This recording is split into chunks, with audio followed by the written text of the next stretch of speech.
Hello and welcome friends, स्वागत है आपका। मैं हूं doctor Amniyas Bijania, MBBS, MD, PCM एवं डायबिटोलॉजिस्ट।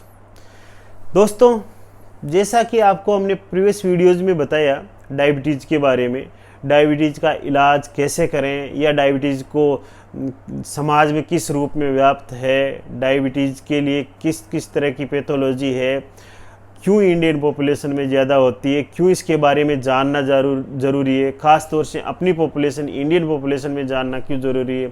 और हमने आपको ये भी बताया कि वेस्ट वाली पॉपुलेशन से हमारी पॉपुलेशन में क्या डिफरेंस है। अब हम आगे का वीडियो में डिस्कशन करेंगे कि डायबिटीज़ का आखिर डायग्नोसिस कैसे करें, एक व्यक्ति के अंदर डायग्नोसिस कैसे किया जाए। आपके अंदर डायबिटीज़ है तो उसको डायग्नोस कैसे किया जाए कि ये है या नहीं है।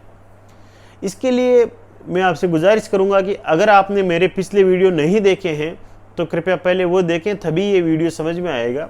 लिंक उनका डिस्क्रिप्शन में दिया हुआ है, तो कृपया पहले पिछले वीडियो देखें। अब इसमें डायग्नोसिस की अगर बात करें तो जो सबसे पहला और इम्पोर्टेंट चीज़ डायबिटीज़ में हमें देखनी होती है वो होता है ब्लड शुगर। ब्लड शुगर की जाँच।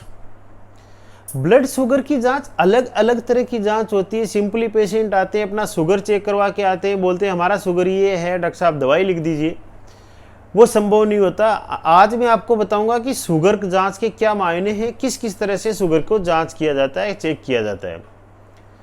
पहली चीज़ होती है fasting blood sugar. Fasting blood sugar उसको बोलते हैं 8 घंटे तक कोई भी कैलोरी पेशेंट ने ली नहीं, 8 घंटे तक बिल्कुल खाली पेट रहा, उसके बाद उसकी शुगर चेक की, उसको हम फास्टिंग ब्लड शुगर बोलते हैं।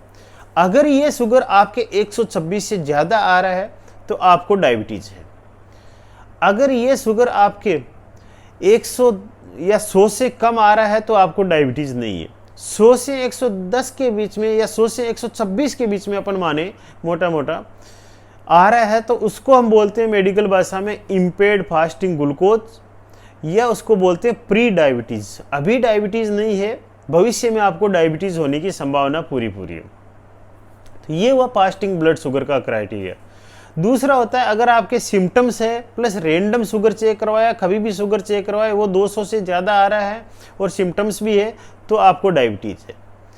तीसरी चीज़ जो होती है वो होती है post oral glucose tolerance test कहते हैं, उसको OGTT कहते हैं। OGTT एक डॉक्टर ही करवा सकता है आपका, आप स्वयं घर पर नहीं कर सकते। उसमें क्या करता है, कुछ फिक्स अमाउंट होती है ग्लूकोज की, एक तरह का ग्लूकोज होता है, वो देते हैं, उसके जस्ट 2 घंटे बाद शुगर चेक करते हैं और उसको हम देखते हैं कि आपको डायबिटीज़ है या नहीं है। तो वो शुगर अगर 140 से 200 तक आता है तो आपको प्री डायबिटीज़ है, अभी डायबिटीज़ नहीं है लेकिन भविष्य में हो सकता है। और अगर 200 से ज़्यादा आ रहा है तो आपको डायबिटीज है। तीसरी चीज जो देखते हैं उसको बोलते हैं HbA1c टेस्ट। ये पिछले 3 महीने की एवरेज शुगर को आपका बताता है कि पिछले 3 महीने में शरीर के अंदर एवरेज शुगर क्या रही। इसकी वैल्यू अगर 6.5 से ज़्यादा आती है तो आपको डायबिटीज़ है, 5.6 से कम आती है तो आपको डायबिटीज़ नहीं है, और 5.6 से 6.5 के बीच में आती है तो मतलब अभी प्री डायबिटिक है, अभी आपको डायबिटीज़ नहीं है, भविष्य में डायबिटीज़ होने की संभावना है। अब ये इतने सारे टर्म मैं क्यों बता रहा हूं आपको, ये आपके लिए जानना जरूरी है। शुगर की या डायबिटीज की जो जर्नी होती है या बीमारी की यात्रा अपन कह लें, शुरू से लेके अंत तक, वो इस तरह से होती है। सबसे पहले इंसान होता है नॉर्मल, उसके बाद हो जाता है प्री डायबिटीज, फिर डायबिटीज, फिर कॉम्प्लिकेशन। कॉम्प्लिकेशन जो मैंने 5 कॉम्प्लिकेशन आपको बताए, आंखों से संबंधित, पैरों से संबंधित, हार्ट से संबंधित, आपके ब्रेन से संबंधित, आपकी किडनी से संबंधित, वो 5 कॉम्प्लिकेशन।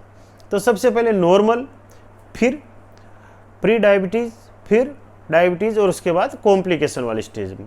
तो ये डिपेंड करता है कि जब आपने पेशेंट को डायग्नोस किया या पेशेंट ने खुद ने किसी कारण से पेशेंट का डायग्नोस हुआ, उसको पता चला कि शुगर की बीमारी है, तो वो किस स्टेज में है। नॉर्मल स्टेज में है तो अलग इलाज है, प्री डायबिटीज़ में है तो अलग इलाज है, डायबिटीज़ स्टेज में है तो अलग इलाज है, और कॉम्प्लिकेशन वाली स्टेज में तो अलग इलाज है। तो ये आपको जानना बहुत ज़्यादा ज़रूरी है, इसलिए इन सब चीज़ों का पता होना चाहिए। इलाज के बारे में हम बाद में बात करेंगे। अब नेक्स्ट चीज़ है कि आपको कैसे पता चलेगा या आप कैसे सस्पेक्ट करोगे कि आपको शुगर है या नहीं है, आपको डायबिटीज़ है या नहीं।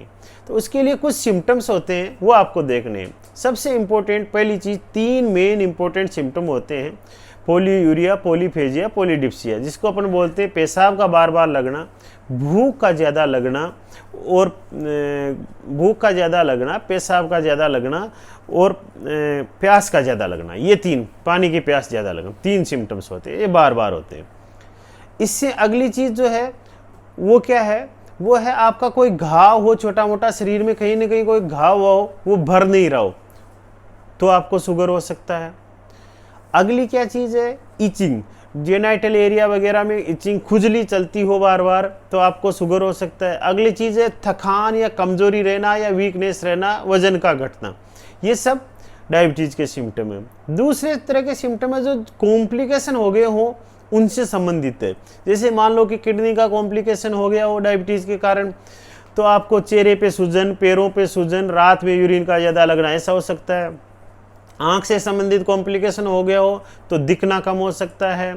पैरों से संबंधित कॉम्प्लिकेशन हो सकते हैं आपके, तो उसमें थोड़ी सी देर चलने पे आपके पैरों में दर्द हो सकता है, या सूनापन या झंझनाहट हो सकता है, दोनों तरह के सिम्टम्स हो सकते हैं।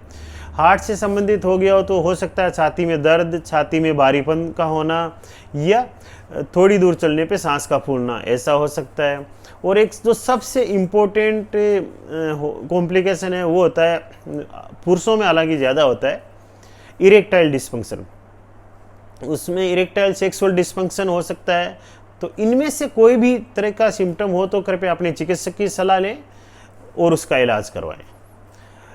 इससे भी ज़्यादा इम्पोर्टेंट बात यह है कि 60% मरीजों में, लगभग 60% मरीज जिनको डायबिटीज़ है, उनको इनमें से कोई भी तरह का सिम्टम नहीं होता, वो बिल्कुल नॉर्मल लाइफ जीते हैं, फिर भी उनको डायबिटीज़ होता है।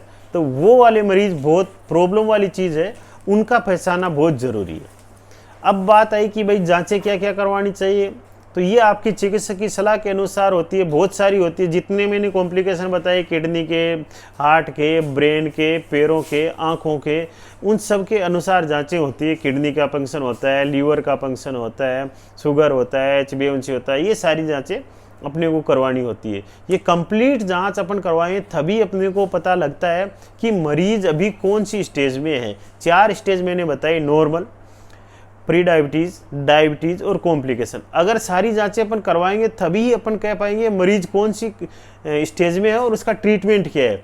नहीं कि जस्ट शुगर चेक कराया और इलाज लिखवा लिया, उससे कोई मतलब नहीं है।